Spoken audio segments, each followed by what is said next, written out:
Ladies and gentlemen, welcome back to the BHSU Track and Field YouTube channel. I'm your host once again, Nathan. We're joined with Dawson. Now I'm here with Brake. I'm joined here by Sophie. I'm joined by Wyatt. We got Mason. All right, we're going to jump into things. What's the most embarrassing thing that's ever happened to you? Um, Probably like voice cracking at a choir concert, like a solo. No, is there video of this? I haven't seen a video yet. That would be hilarious. So, do you know what song were you singing? Were you hitting like a high note and then your voice just Yeah, dropped? I have no clue what song it was. I was like 6th grade. That was my last year choir, and man, that was a bad time. But if you're gonna go out, you may as well go out on a bang, and that's kind of funny. I want to see this video now. I think that's hilarious. The most embarrassing thing? Oh, if you've ever seen me high jump, that's pretty embarrassing. okay, well, this one was recent. Last week, for some reason, this is just the one that I remember. I made plans with my friend, and I, completely, forgot to read her text, so in my mind, no, she was gonna pick me up, but she said, "You should pick me up," and then I didn't, and I completely misread it, so now we joke about how I forgot how to read last week. In junior high, I farted while doing a short story in front of my crush. And it wasn't just my crush. It was like 10 other kids and my teacher. So that was pretty bad. You're telling me in your entire life, the most embarrassing thing you've ever done is fart? Yeah, I think so. So you were just sitting in class and just let one out, and Well, was your crush sitting next to you? so we were sitting in a circle, and it was like short stories we all had to read, and it was my turn, and like I just started, and it was like a long one too, like a good 5 second, and Okay. So, what made you love track and field as a kid? So I'm guessing you started in like 6th grade. So what made you want to stick with it? I don't know. I wasn't that good at it. Let's say you started track, I'm guessing 6th grade, 7th grade, that area. Yeah. What made you like it to the point where you are now a college track athlete? What made me like it? Probably. Oh, I'm not really sure if there's anything. Do I like it? We gotta fake it till we make it. Well, before I did sports that I didn't like very much, I used to be a swimmer, and I really enjoy sports where I don't get yelled at for breathing. So, I decided to I decided to try track, and that was in 6th grade, and I was better than everybody. So, I kept doing it. Just like being with my friends every day and just like running and not caring about like plays or like how much playing time you get. You just need to run faster than other people. Why did you choose this place then? Out of all the colleges that you might have talked with, why did you choose BH? The coach, Medigovich. one of the big things for me and my family is location. It's still a distance, 16 hours with everything driving wise, but it's still doable. My family can come visit. It's very beautiful. We're right here in the mountains. We got Sturgis, Deadwood. You have the President Heads, 20, 30 minutes away from here. It's just all around really nice. So that's kind of why we want this. So when did you know, all right, this was the moment that I knew I wanted to run track in college? I wasn't really sure about this until maybe middle point of high school, so between sophomore junior year, I'd say. I'd say I decided probably by the end of my sophomore year. I don't think there was a set moment. It was just I really like this and I don't want to stop yet. We're going to get into a hypothetical here. Okay. You're on a plane. It Okay. crashes on an island. You can only take 2 people from the team with you on that island just to have fun or for a few weeks before you guys all die off, or you want to actually survive on this island with.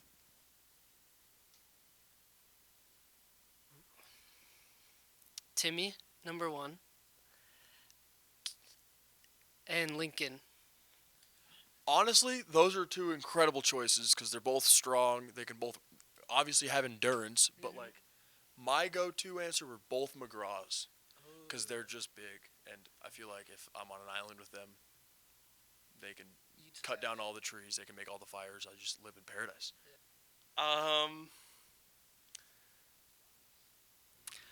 feel like I'm gonna take one of the McGraw brothers at least because Which one? they're both strong men. I feel like they can handle themselves, make fires and stuff. But I gotta take Shane. I feel like he's married. He's got a place. Like he's got. So his you'd want to stuff take him away together. from his wife. Yes, I'm gonna take him from his wife to an island, just us, and then I would say both the McGraws, but if push comes to shove and there's not enough food around, they're brothers. They're gonna go for me first. So I'm only taking one, because I can't handle both. So who's the third? The third, we're gonna take someone weaker, so we can go for them first. So I'm thinking. You're trying to survive with them, not like No, but- take one off. Exactly. If it's survival of the fittest, like Lord of the Flies is gonna, Okay. you need a. So who's that gonna be? Probably Nick. He's got good meat to him.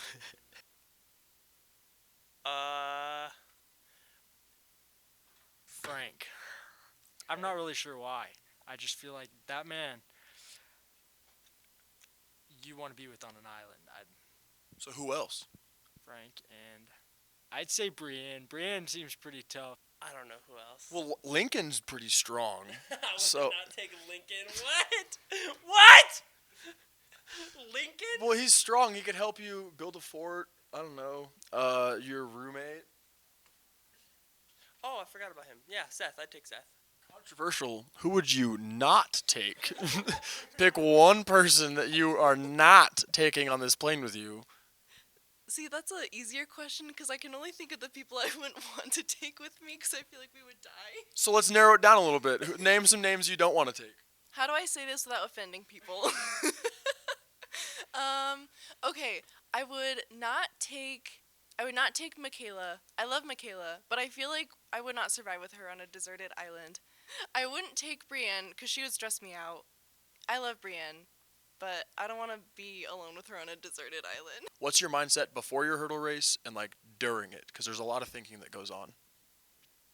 Actually, I try to turn off my brain because if I think too much, then it becomes too stressful and then I do bad. So. What do you do to prepare?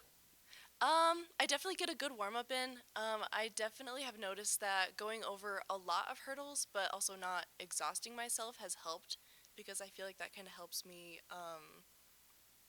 I don't know, just kind of like prepare myself like mentally for, the race that's about to come.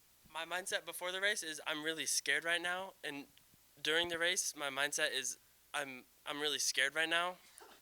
I've been trying to work on like just having fun before the race and in the race, but like just zone out the first half of the race and then the last half like have a plan, know what you're going to execute or when you're going to kick. It's really important to have kind of a short-term mindset when it comes to a multi. You don't want to dwell too heavily on things that didn't go your way and let that affect all your other events. So if high jump didn't go as well as you thought, you got to forget about it and then move on to your next day and power through. Why did you end up choosing Black Hills over any other college? I like Black Hills just because the people and the coach and just where Spearfish is, it's like really nice. It's really pretty here, and if they come to Spearfish, they can know me, and I'm pretty cool. Definitely having our indoor facility that we have is an advantage in our conference, and that, like, just our whole facility is really great, and the town of Spearfish is amazing. It's beautiful here. Like this team-wise, we've talked to people about this numerous times before, but like the atmosphere, I guess, is different than like even in my high school. Like my high school was a tight-knit family, kind of. We said that, but then we got here, and I feel like it's more of a family. Yeah, especially because I feel like a lot of us, we're living here. Like, a lot of us are from out of state or a couple hours away, so we don't see our families often. While in high school, we still had our family. We still live with them, but now we're in university. We're in dorms. We see each other, like, every day, not just on the track. It's now also at the cafeteria, in our rooms. Like, we're always there together. Let's say we locked you in a room with just a TV, and you don't know how long you're going to be in this room. You can take 3 shows or 3 movies or mix it up a little bit. What are you going to take? So I have to pick 3 movies or like 3 shows? Just anything you want to watch. Only 3 things you can watch until you're let out of this room.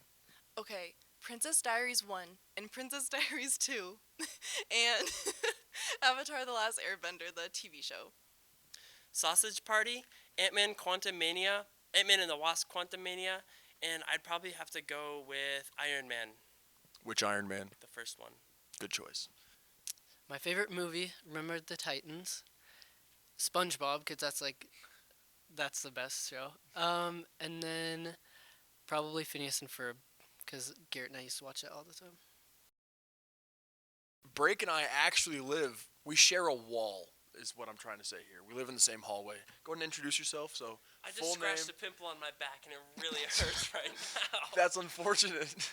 But hey, that is kind of one of the worst feelings ever, though. It feels like you just got stabbed almost. Did you like that interview? Well, don't worry. We have more teammates, and you can like and subscribe to watch all their interviews too.